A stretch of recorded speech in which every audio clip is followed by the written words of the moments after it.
It's really mind-blowing the way they'll kidnap you until you give them your name. If you get caught on a train and you haven't got a ticket, they'll kidnap you until you give them the name, because they want what's a thing called joinder, which is your name and address and your birth date, because they want your bond. They want the details of your bond. They want that for a very good reason, and I'll get back to that in a minute. So he gets arrested, he goes in there, and eventually the sergeant's there, and, oh, we've got this guy, he won't give us our name, we'll put him in the cell, then he's drunk, da-da-da-da-da. They let him go the next day.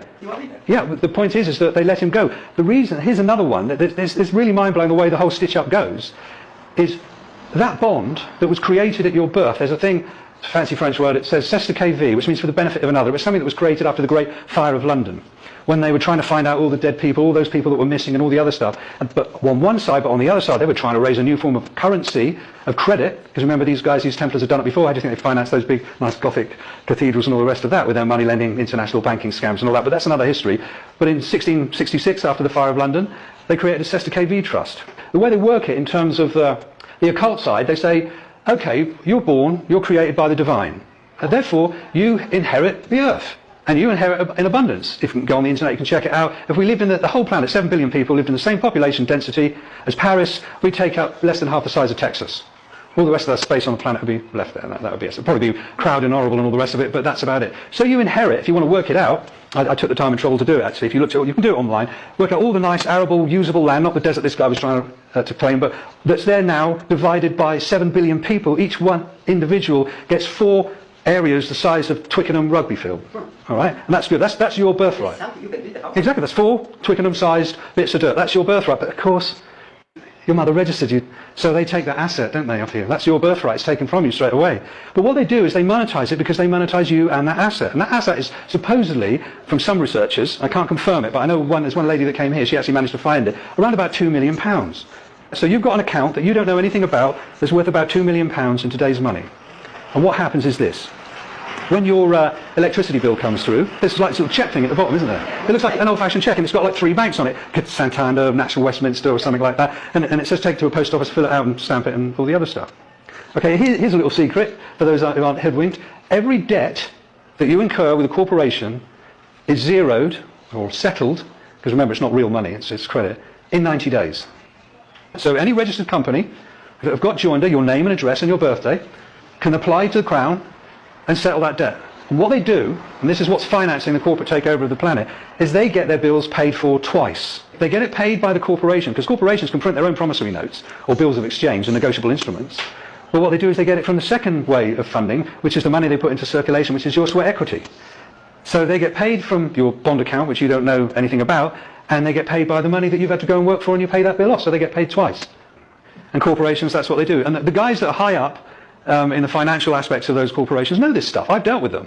You know, and you can play this stuff. You can say to the council tax or whatever it is, that's already been paid. It's 90 days, it's outstanding, it's been done. Prove to me that it wasn't. It hasn't been paid for. And they can't. Because what they're doing is they're technically committing a fraud. Because they're asking, it's a fraudulent, isn't it? If I say, this costs that much, and you've already paid for it, and I try to get you to pay for it twice, it's fraud, isn't it? For the normal people. Double bubble, isn't it? It's called double dipping. Okay, but this is all part of the system that we're living in. You've got all this stuff, all those rights, all that economic power. The corporations are playing a game. When I was a kid, it used to be called piggy in the middle. Corporations one side, and they've got this account, and they throw it over you, because you're down here like that, and the other one catches it. Thanks for the money, I've got that. And you don't even know you've got that account. The occult aspect of it, again, is like when you have to go to court, you're actually being invited to a dark ritual, which is why you're summoned. You're summoned to appear. Like you're some sort of ghost or a spirit, because that's what they think you are. Because that trust that's worth money, they don't tell you about it, but you could have reclaimed that within 7 years. But after 7 years, the law of salvage comes along, and the government say, okay, well, that's a wreck, well, we'll have that. So they salvage that, and they use that. So you can't get it anymore. Even though they know in the real world you're alive and flesh and blood, you know, because you've got your national insurance thing, you know, you go to the NHS, they know you're physical, you know, they'll take blood from you, all the other stuff. This occult system doesn't see it. They're off their dial, these guys, unless we begin to see that this is what's really going on, instead of just going, oh no, this is just preposterous, absolutely preposterous, how can this possibly be the case? Unless we kind of just, you know, open up our horizons a little bit, honesty, open-mindedness and willingness, and go, okay, well, I'll entertain this for a while, I'll do a bit of research and see if there's anything, this crazy guy was talking about. Do it yourself, check it all out. You're summoned to appear in a court. Why are you summoned? Because as far as they're concerned, you didn't collect that account within 7 years. So there, you're presumed dead. So if there's any liability, then they have to summon you, because that's what you are, you're a spirit. I know it sounds absolutely barking, raving mad, doesn't it? But this is the way they do it. Because the way these guys work is, and they've had many, many years to do this, they know if they can control your mind, then your body will follow. And they will use all manner of things. Just around the corner from here, there's a thing called the Tavistock Institute. For those of you that do a bit of research or do a bit of shrinky stuff like me, no, it really does some good work, but it's got some extremely dark aspects to it. And its whole founding is extremely dark. It's about mind manipulation. And really, when you start realizing how you're controlled in this system, they don't mind what religion you believe in. There is only one religion, and that's the religion of money. And they want you to believe in that more than anything else. That's what they're selling you, is that religion. You can go one day a week, if you like, to your church or whatever it is you go to and feel good about yourself. That's great, because as long as you go back the extra 5 days and you work, because that's your worth, that's your offering. You are handing over your will and your life to the god money. For those people who don't know it yet, the word mortgage comes from Lamont, death grip. Death grip, that's where it comes from. You buy one house, you have 6. By the time you pay the last installment, your life is finished. Since you brought up the mortgage thing, say you decide you're going to buy a house in London, so you need £1 million at least, right, to buy a house in London. So you go in there, you go to the bank, and the bankers are the high priests of Baal. All right, God money. They're the high priests. And they sit you down and go, oh, you want to borrow some money? Well, the first thing they want to know is they're putting a scam on you, is what's your sweat equity worth? What do you earn as a slave? How much are you worth as a slave? So the first thing they do is they'll say, okay, we'll get you to sign this. And what they do is they get you to sign, remember, sign of nature, a promissory note. And they've got your name and they've got your address. So they take that promissory note and they put it in an account. And they, out of thin air, create £1 million. They always do it double dealing, double bookkeeping. They've got your bond that you don't know you have, and they've got all your details. So if you die, that's okay. That exists. It's got currency. And then they'll talk you into an insurance policy. It's called a life insurance policy. That's the one they'll like as well. So you go into the bank, and your signature has created £1 million. Okay, right? So in effect, you've actually already bought a house. Right? But then what they do is they talk you into paying another £1 million, which they call the principal. They deceive you by saying that we're lending you this £1 million. So you've gone into the bank as a sovereign, created, living being, soul, flesh, blood, inheritance and everything. Your signature's created £1 million.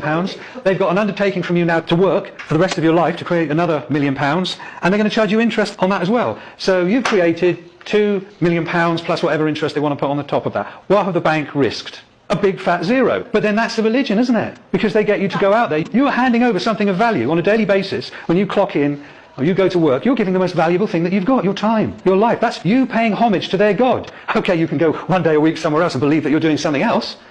But physically in your reality, you've got no choice. You're in bondage. You want to talk about freedom? Tell me how long you're going to last without money in your pocket. And then you see how much freedom you got. That's the reality. That belief is so powerful. I mean, if you were to get £100,000 in news notes and just throw it on any street, Trafalgar Square or somewhere like that, you'd see complete insanity. You'd see total violence breaking out. I've worked in rehabs. I specialised in the treatment of addictive clients, you know, drug addicts, alcoholics. And their parents would come in and they would say to me, well, he's done detox, he's done his cold turkey, surely those cravings are gone.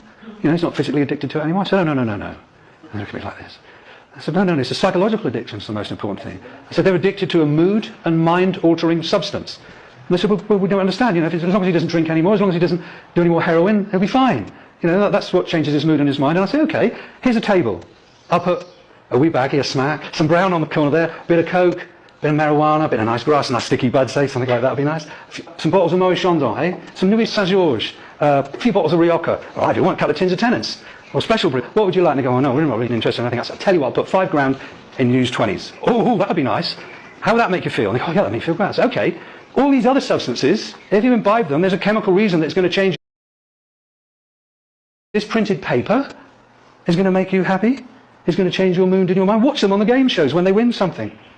Watch them with the gambling. Watch them. That's a mood and mind altering substance that's more powerful than all the other ones on the table. Because all the other ones on the table, you can get rid of that addiction. You don't have to be addicted to that. There's ways around that addiction. But that other addiction, that psychological addiction, you try getting along without that one. Even if you want to, even if you try not to. It's probably the hardest addiction that there is. Exactly. So that's what you're kind of dealing with in terms of the mind programming and the addiction.